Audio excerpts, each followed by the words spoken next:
Il s'appelle Vincent Vallée, il est installé à Anglet. C'est avec cette composition qu'il concourait ce week-end au Salon du chocolat de Paris face à 19 autres chocolatiers venus du monde entier.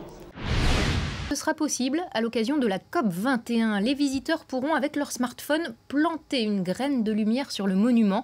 L'arbre virtuel grandira au rythme des battements de votre cœur. C'est l'un des 3 projets artistiques retenus par la ville de Paris pour animer la Dame de Fer.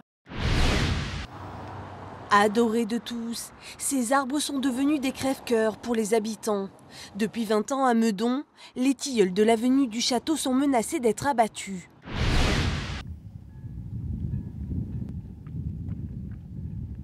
Bateau échoué sur les berges d'un monde perdu, dans le petit port du lac de Pierre-Percé, nimbé dans le brouillard fantomatique du matin. Les arbres submergés pendant des années retrouvent l'air libre dans des élans pétrifiés. Dans l'anse de l'embarcadère, au pied du village, les strates témoignent de la baisse successive des eaux.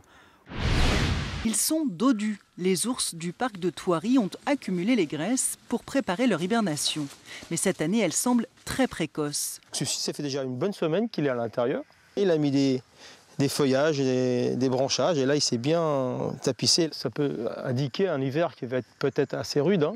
Un hiver rigoureux, ce n'est pas du tout ce que prévoit ce météorologue. Le retour du phénomène El Niño annonce même le contraire. On a vraiment pensé ces conteneurs spécialement pour les migrants. On imagine qu'ils vont avoir des affaires mouillées, qu'ils vont marcher dehors, etc. Donc ils vont devoir sécher leurs vêtements. On a mis des sèche-serviettes au lieu de mettre des radiateurs. Ça motive d'autant plus quand on sait pour qui ça va servir, où ça va aller. Ils arrivent à Calais, ils sont bloqués, politique, organisation, bénévoles. Et nous, on va faire partie de la production des logements. Je pense que c'est un chantier dont on se souviendra toute notre vie. Une étreinte, quelques mots glissés à l'oreille, instant d'intimité avec Ama, au milieu de la foule, moment dont certains reviennent complètement bouleversés. On ressent alors plein de choses, une immense vibration d'amour. Je pense que ça se passe vraiment à l'intérieur.